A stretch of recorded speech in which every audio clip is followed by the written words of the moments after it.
అందరికీ నమస్కారం. ఈరోజు కథ హిట్లర్ ఎపిసోడ్ 17 విరాట్తో హాస్ని డేట్. ఇక స్టోరీలోకి వెళ్తే గాఢ నిద్రలో ఉన్న హాస్ని మార్నింగ్ 10 గంటల వరకు నిద్రలేవదు. కంగారుగా లేచి టైం ఎంతైందని మొబైల్ చూసుకునేసరికి హారతి మిస్డ్ కాల్స్ ఉన్నాయి.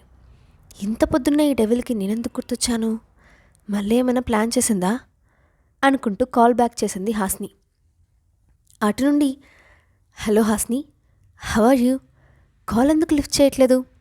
ఏమైంది అని కంగారుగా అడిగింది హారతి. అదేం లేదు, ఇప్పుడే లేచాను. ఎందుకు కాల్ చేశావు అని స్ట్రైట్గా అడిగింది హాస్ని. అదేంటి హాస్ని అలా అంటావు?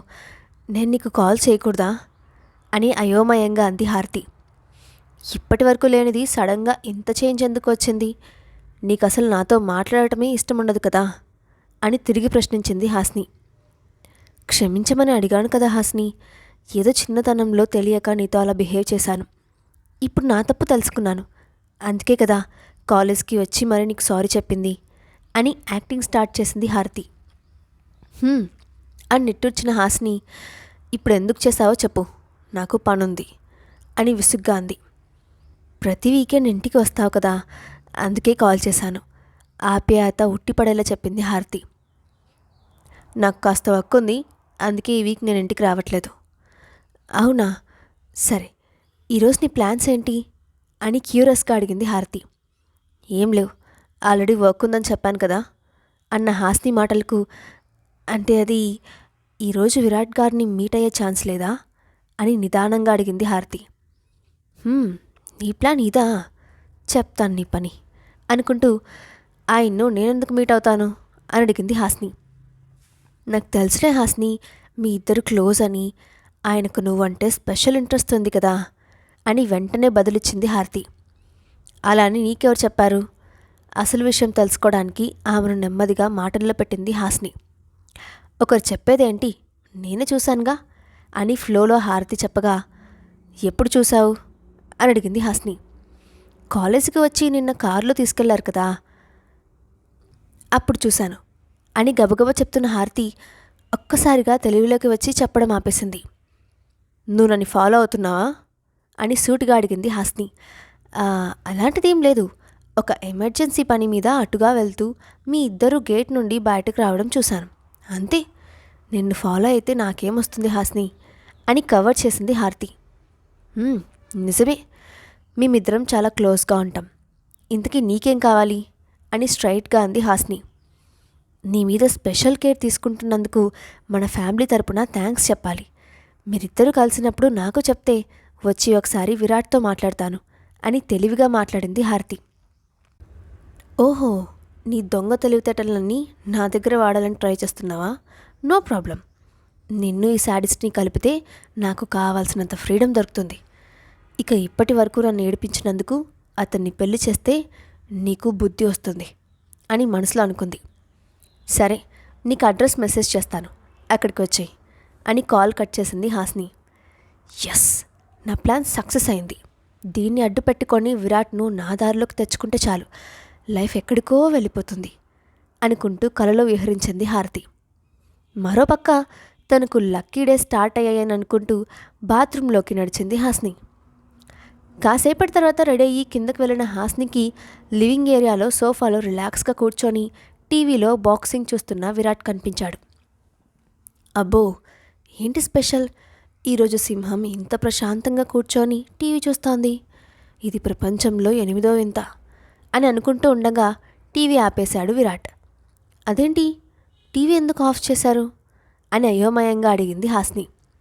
నీకోసమే అని సూటిగా చూస్తూ అన్నాడు విరాట్. ఎందుకు? పిచ్చిముఖం వేసుకొని అడిగింది హాస్ని.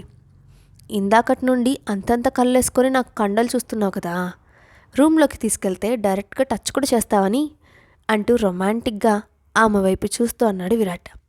నో, నాకు ఇప్పుడు అస్సలు ఇంట్రెస్ట్ లేదు, మీరు అలాంటి వైల్డ్ డిసిషన్స్ తీసుకోవద్దు అని బ్రేక్ఫాస్ట్ చేసేందుకు డైనింగ్ టేబుల్ దగ్గరకు వెళ్ళింది హాస్ని. విరాట్ కూడా వచ్చి కూర్చున్నాడు. ఇద్దరూ తింటూ ఉండగా సడన్గా హాస్నికి ఏదో గుర్తొచ్చి విరాట్ వైపు చూస్తూ, మీకు గర్ల్ ఫ్రెండ్స్ ఉన్నారా అని అడిగింది. ఇప్పుడు నీకు అంత డౌట్ ఎందుకు వచ్చింది అని తింటూనే అడిగాడు విరాట్. అంటే మీరింతకుముందు ఎప్పుడైనా డేట్కి వెళ్ళారేమో అని తెలుసుకుందామని అని తడబడుతూ అడిగింది హాస్ని. నీకు వెళ్ళాలనుంటే చెప్పు, తీసుకెళ్తాను. అంతేగాని పిచ్చి పిచ్చిగా క్వశ్చన్స్ అడక్కు అని సీరియస్గా చెప్పాడు విరాట్. నిజంగా తీసుకెళ్తారా అని హాస్ని అడగ్గా, today we will go to date అని అన్నాడు విరాట్. ఓకే, ఈరోజు నేను మీకు ట్రీట్ ఇస్తాను అని హ్యాపీగా అంటూ హారతిని అక్కడికి రప్పిస్తే సరి అని మనసులో అనుకుంది హాస్ని. నువ్వు నాకు ట్రీట్ ఇస్తావా అపనమ్మకంగా అడిగాడు విరాట్. అవును అని అతని చేతులు పట్టుకొని చెప్పింది హాస్ని. విరాట్ స్టేటస్కి అతనికి ట్రీట్ ఇస్తాను అనే ధైర్యం ఇప్పటి వరకు ఎవరూ చేయలేదు. అందుకే హాస్ని అమాయకత్వానికి మెల్ట్ అయిపోయాడు. హాస్ని ముఖంలో క్యూట్నెస్ని ఇంట్రెస్టింగ్గా చూస్తూ, ఆర్ యూ ష్యూర్ అని కన్ఫర్మేషన్ కోసం అడిగాడు విరాట్. అప్పటికీ వాస్తవంలోకి వచ్చిన హాస్ని అతని చేతులు వదిలి దూరం జరుగుతూ, నిజంగా అంటున్నాను అని చెప్పింది. మధ్యాహ్నం ఆమె చేతులు పట్టుకొని, డేట్కి వెళ్దామన్నావుగా, లెట్స్ గో అంటూ బయటకు నడిచాడు విరాట్. నేను వస్తున్నాను విరాట్ గారు, ప్లీజ్ నా హ్యాండ్ని వదలండి అని అతను వెనక పరిగెడుతూ చెప్తూనే ఉన్నా వదలను అంటూ ఆమెను కారులో కూర్చోబెట్టి కార్ స్టార్ట్ చేశాడు విరాట్. ఎప్పుడు డామినేషన్ చేయడమేనా అని గొనుక్కుంటూ ముఖం మోడ్చుకొని కూర్చుంది హాస్ని.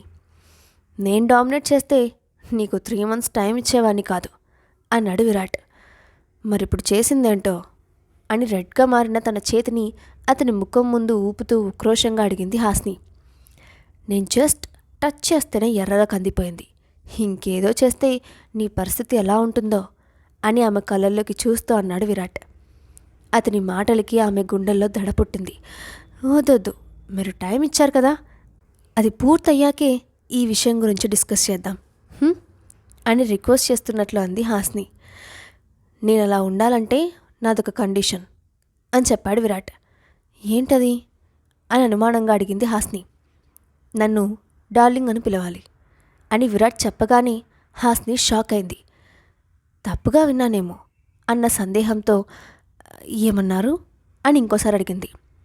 ఆమె ఫేస్లో కనిపిస్తున్న ఎక్స్ప్రెషన్కి లోపలే నవ్వుకుంటూ, ఏం చెప్పానో వినిపించలేదా అని వత్తి పలుకుతూ అడిగాడు విరాట్. అలా ఎలా పిలుస్తాను అని క్వశ్చన్గా అంది హాస్ని. నోటితో అన్నాడు విరాట్. అది జన్మలో జరగదు, మిమ్మల్ని నా భర్తగా ఊహించడానికి ఇష్టపడను, ఇలా పిలుస్తానా అని మనసులో అనుకుంటూ, వద్దు విరాట్ గారు, ఎవరైనా వింటే నవ్వుతారు అని తప్పించుకోవడానికి ట్రై చేసింది హాస్ని. ఐ డోంట్ కేర్, నీ పిలుపుతో నన్ను ఇంప్రెస్ చేయకపోతే నా డిసిషన్ చేంజ్ చేసుకుంటాను వార్నింగ్ టోన్తో అన్నాడు విరాట్. నో పిలుస్తాను అని కంగారుగా అంటూ ఒక్క క్షణం గట్టిగా ఊపిరి పీల్చుకొని, డార్లింగ్ అని స్లోగా పిలిచింది హాస్ని. నాట్ బ్యాడ్, బట్ ఇంకా అందంగా పిలవాలి, ఇలా సరిపోదు అని కమాండింగ్ చేశాడు విరాట్. అందుకే వీడికి హిట్లర్ అని పేరిచ్చింది, కావాలని నాతో ఆడుకుంటున్నాడు అని మనసులో తిట్టుకుంటున్న హాస్ని తిక్కపట్టి, పతిదేవా అని డ్రమాటిక్గా పిలిచింది. నాట్ ఇంప్రెస్డ్ అని సీరియస్గా చెప్పాడు విరాట్. ఇక లాభం లేదనుకొని ఈసారి శ్రీవారు అని ముద్దుగా పిలిచింది హాస్ని. అంతే, అప్పటి వరకు సీరియస్గా డ్రైవ్ చేస్తున్నవాడు కాస్త ఆ పిలుపుకి ఒక్కసారిగా బ్రేక్ వేసి హాస్ని వైపు అలా చూస్తూ ఉండిపోయాడు. ఆ పిలుపు ఐరన్ లాంటి అతని గుండెను సున్నితంగా టచ్ చేసింది. ఎమోషన్స్ అన్నీ లోపలే కంట్రోల్ చేసుకొని, కాల్ మీ అగైన్ అని కమాండింగ్ చేశాడు విరాట్. ఏంటి బాలేదా, సరే డార్లింగ్ అని పిలుస్తాను అని అంది. కాదు, ఇప్పుడు ఇందాక పిలిచిందే ఆ పిలుపు అన్నాడు విరాట్. శ్రీవారు అంటే ఇంకోసారి ప్రేమగా పిలిచింది హాస్ని. ఆ పిలుపు అతని చెవుల్లో మధురంగా వినిపిస్తూ ఉంటే, ఎక్కడికి వెళ్ళాలి అని అడిగాడు విరాట్. హోటల్ సూపర్ గార్డెన్కి వెళ్ళండి, నా బడ్జెట్కి అక్కడే ఇవ్వగలను అని తల వంచుకొని చెప్పింది హాస్ని. అని నేరుగా అక్కడికి తీసుకువెళ్ళాడు విరాట్. రెస్టారెంట్ ముందు కార్ పార్క్ చేసి లోపలికి ఎంటర్ అయిన విరాట్ హాస్ని నేరుగా ఒక ప్రైవేట్ క్యాబిన్లోకి వెళ్ళారు. సీట్లో కూర్చున్న 5 నిమిషాలకే, విరాట్ గారు వాష్రూమ్కి వెళ్ళేసొస్తాను అని చెప్పి అక్కడి నుండి బయటకు వచ్చింది. ఫాస్ట్గా హారతికి కాల్ చేసింది హాస్ని. అప్పటికే రెడీ అయిపోయి సోఫాలో కూర్చొని హాస్ని కాల్ కోసం ఎదురు చూస్తోంది హారతి. ఆమె నుండి కాల్ రావడంతో హలో హాస్ని, నీ కాల్ కోసమే వెయిట్ చేస్తున్నా అని ఎక్సైట్మెంట్గా ఫీల్ అవుతూ అంది. వెంటనే స్టార్ట్ అవ్వు అంటూ తనున్న హోటల్ అడ్రస్ చెప్పి కాల్ కట్ చేసింది హాస్ని. ఆమె చెప్పడం ఆలస్యం. హారతి ఆనందంగా అక్కడికి బయలుదేరింది. కాల్ కట్ చేసిన హాస్ని ఇప్పుడే వెళ్ళి ఆ లయన్ ముఖం చూడడం తప్ప చేసేదేముంది? నన్ను ఎన్నోసార్లు టార్చర్ పెట్టాడు కదా, ఇప్పుడు చెప్తా. మినిమం 1 అవర్ ఇక్కడే ఉంటాను.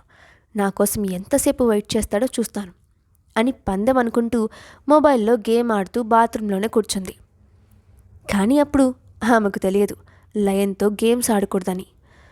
ఒక అరగంట గడిచేసరికి అటుగా ఎవరో వస్తున్నారన్న అడుగుల శబ్దం విని మొబైల్ ఆఫ్ చేసి సైలెంట్గా అబ్జర్వ్ చేయడం మొదలుపెట్టింది. సరిగ్గా అప్పుడే ఎవరో తనను బాత్రూమ్ డోర్ గట్టిగా కొట్టిన సౌండ్ రావడంతో షాక్ అయింది. లోపల బోల్ట్ పెట్టి ఉండటంతో బయట నుండే డోర్ను ఫోర్స్గా ఒక నెట్టు నెట్టారు. అంతే, థాప్ మని సౌండ్ చేస్తూ డోర్ ఓపెన్ అయింది. ఎక్స్పెక్ట్ చేయని ఈ ఇన్సిడెంట్తో షాక్ అయ్యి నోరు తెరుచుకొని నిల్చుంది హాస్ని. ఎంట్రన్స్లో ఉన్న విరాట్ ఇక్కడేం చూస్తున్నావు అని సూటిగా అడిగాడు. వాష్రూమ్కి అని తల వంచుకొని చెప్పింది హాస్ని. నీ తెలివితేటలు నా దగ్గర చూపించుకు. అరగంట నుండి ఇక్కడ ఏం చేస్తున్నావు చెప్పు అని సీరియస్గా అడిగాడు విరాట్. ఏం చేస్తాను, రెస్టారెంట్కి వచ్చేసరికి బాగా కడుపు నొప్పి వచ్చింది, అందుకే ఇక్కడికి వచ్చాను అని తడబడుతూ చెప్పింది హాస్ని. చా, నిజమా అన్నట్లు ఒక చూపు చూశాడు విరాట్. ఆ చూపుకి తడబడి స్టమక్ పెయిన్ అని చెప్తున్నాను కదా, అర్థం చేసుకోరెందుకు అని నెమ్మదిగా అడిగింది హాస్ని. అంత పెయిన్ ఉంటే ఇప్పుడే హాస్పిటల్కి వెళ్దాం పదా అంటూ లోపలికి అడుగు పెట్టాడు విరాట్. లోపలికి ఎందుకు వస్తున్నారు అని భయంగా అడిగిన హాస్నిని చూస్తూ డోర్ బోల్ట్ పెట్టేశాడు విరాట్. నన్ను అరగంట నుంచి ఎందుకు వెయిట్ చేయించావు? నువ్వు చెప్తావా, నన్ను చెప్పించమంటావా అని ఆమెను వాష్రూమ్ గోడకు నొక్కిపెట్టి ఆమెకు చాలా దగ్గరగా నిలబడి అడిగాడు విరాట్.